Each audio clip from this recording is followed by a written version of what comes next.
Kita mulai ya. Assalamualaikum warahmatullahi wabarakatuh. Waalaikumsalam warahmatullahi wabarakatuh. Sebelum pelajaran kita mulai, kita berdoa terlebih dahulu. Berdoa mulai. Bismillahirrahmanirrahim. Raditu billahi rabban wa bil islami dinan wa bi Muhammadin nabiyyan wa rasulan. Rabbi zidni ilman warzuqni fahman waj'alni min ibadikas sholihin.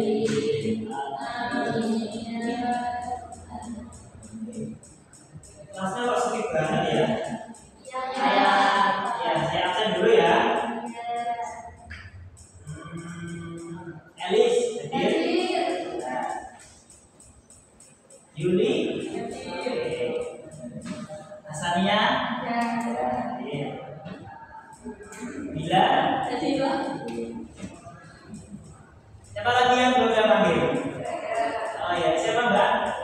Mbak Umi, hadir. Tadi Mbak Eva ya, hadir. Oke, Eva apa? Baik. Sebelum saya dulu ya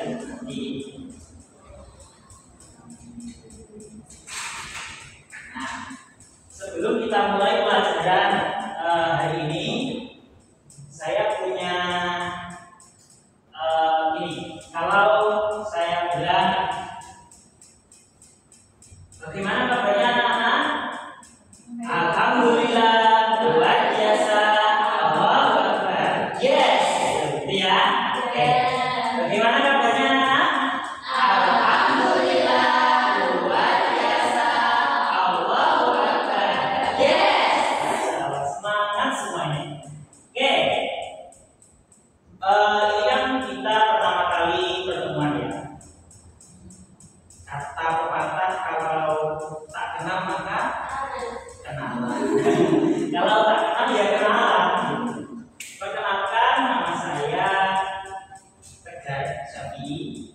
Bisa dipanggil Mas Tegar aja ya. Karena jangan dipanggil Pak. Karena kalau dipanggil Pak nanti harus bertanggung jawab mencari ibunya. Harus bertanggung jawab mencari ibunya. Oke. Bapak di sini cekok Bapak. Ya, Mas ya. Saya di sini mengajar sejarah kebudayaan Islam atau disingkat SKI. Berbicara tentang sejarah itu berarti kita berbicara tentang masa lalu. Berbicara tentang masa lalu itu bukan berarti tentang penyesalan. Mungkin bisa saja ada kisah-kisah indah yang mungkin bisa kita ulangi kembali. Oke, sejarah itu kita tadi bilang masa lalu. Yang namanya masa lalu itu berarti yang sudah lalu, berarti sudah terlewatkan.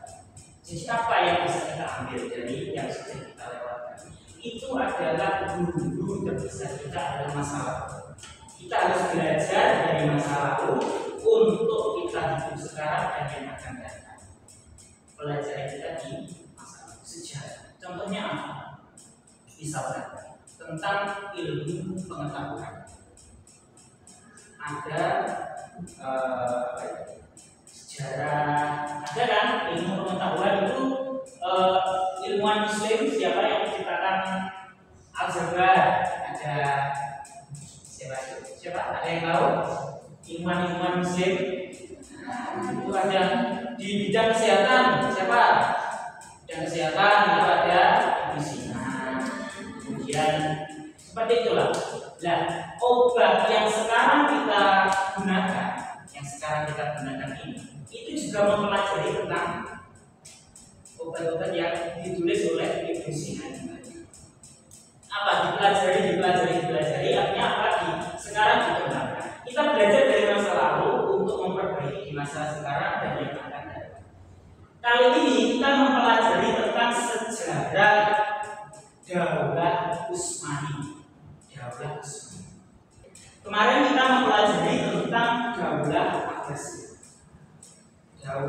Abbasi. Kenapa dikatakan disebut Daulah Abbasi? Karena yang mendirikan adalah keturunan dari Abbas. Abbas itu pamannya Nabi, keturunan dari Abbas. Kemudian runtuhnya Daulah Abbasiyah itu ada beberapa faktor. Salah satunya adalah ada yang ingat? Salah satunya adalah kurangnya kompeten para pemimpinnya. Pemimpinnya itu tidak kompeten. Soalnya kan yang namanya daulah kerajaan itu kan dipimpin berdasarkan apa? Keturunan. Berdasarkan keturunan. Jadi tidak berdasarkan kemampuan dan lain sebagainya, tidak. Saya misalkan raja menunjuk anaknya sebagai penerus, anaknya menunjuk lagi nanti keturunannya sampai pada akhirnya tidak melihat kemampuan, tapi melihat siapa yang akan meneruskan saya. Kali ini kita mempelajari Daulah Utsmani. Bagaimana berdirinya, siapa pendirinya, nanti kita akan pelajari. Saya akan ini putarkan video, juga sekalian simak baik-baik, kemudian rangkum tentang berdirinya Daulah Utsmani. Oke, siapkan alat tulisnya.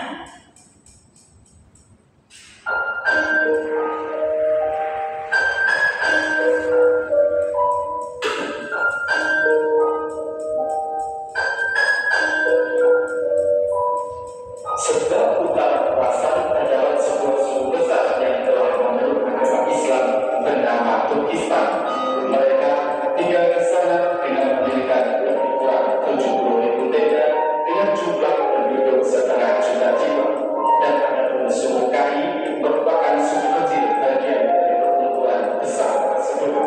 Karena ingin menyelamatkan diri dan anggota keluarga dari serangan Romawi, di antara suku-suku tersebut ada yang pergi ke Anatolia, ke sebelah barat Iran dan utara Iran.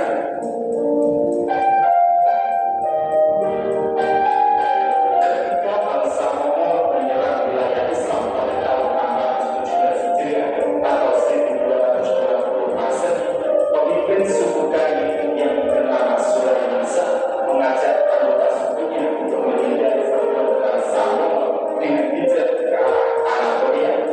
Sebelum sampai ke tujuannya, mereka terlebih dahulu tinggal di wilayah Ahlat. Ahlat adalah suatu kota sebelah timur Turki sekarang, dan sekarang menjadi Armenia. Mereka diri dan bertahan atas serangan bangsa Mongol.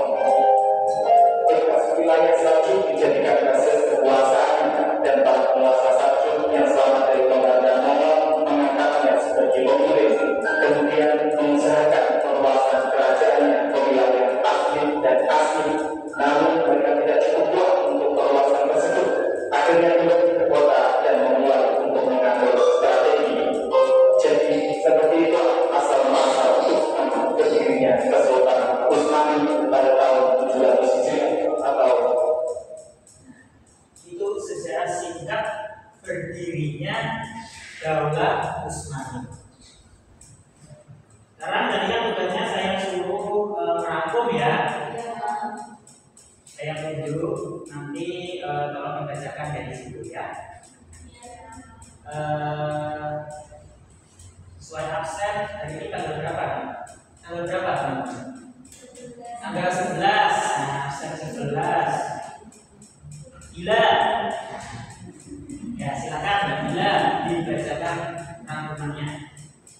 Ya Pak, berdasarkan video yang telah saya lihat tadi, didapatkan sejarah berdirinya Daulah Utsmani yaitu asal mulanya Sulaiman Shah, kelompok satu dari Indonesia. Satu kelompok menginginkan kembali ke daerah asal dan satu kelompok lainnya melakukan ekspedisi ke wilayah Asia Kecil bernama Ertugrul dan Dandan. Dalam perjalanan Ertugrul, putra ketiga dari Sulaiman Shah diangkat sebagai pemimpin baru hingga akhirnya mereka menetap di Anatolia. Dan ketika terjadi pertempuran antara pasukan Sultan Al-Qasim I dari Bani Saljuk dengan Kekaisaran Bizantium atau Romawi Timur, maka Ertugrul dan para pengikutnya membantu pasukan Alauddin I hingga mencapai kemenangan atas bantuannya ini. Alauddin I sangat berterima kasih dan memberikannya pada Ertugrul dan kelompok 4 daerah keturunan Armenia dan 12 sahabat di sepanjang sungai Sakarya. Pada tahun 1288 Masehi, Ertugrul meninggal dunia oleh Alauddin I yang melakukannya bernama Utsman sebagai penggantinya. Karena kesetiaannya, Alauddin I memberikan gelar bey pada Utsman dan diberikan daerah yang lebih luas serta dapat memakai mata emas sendiri. Maka namanya juga disebut daerah Kitab Utsman. Pada tahun 1299 Masehi, Genghis Khan dari Mongol menyerang Seljuk, tetapi serangan itu bisa digagalkan oleh Utsman. Tak berapa lama dari peristiwa itu, Sultan Alauddin I meninggal dunia, sementara Sultan Alauddin I tidak memiliki putra yang harus menggantikan kedudukannya. Peristiwa ini dimanfaatkan oleh Utsman untuk menyatakan diri sebagai Padishah al-Utsmaniyah atau Raja Keluarga Utsman yang mendapat dengan menjadi raja. Dengan demikian, dirilah Kerajaan Utsmani dan dibentuklah Kerajaan Utsmani pertama di Pura Hisham. Oke, terima kasih. Baik, dari apa yang kita pelajari tadi, yaitu tentang berdirinya Daulah Utsmani. Jadi,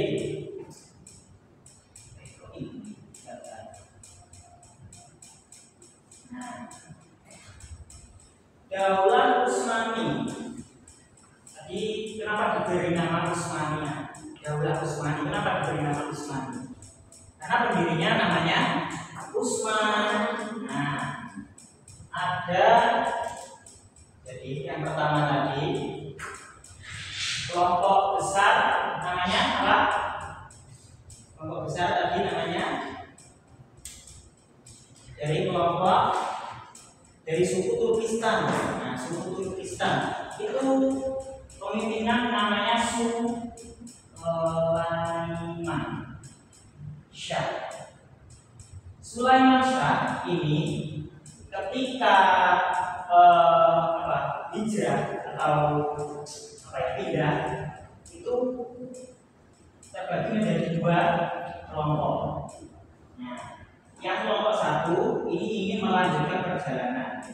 Ada yang kelompok kedua ingin kembali ke tempatnya. Nah, kelompok yang ingin melanjutkan perjalanan ini anak ketiga daripada Sulaiman Shah namanya Ertugrul.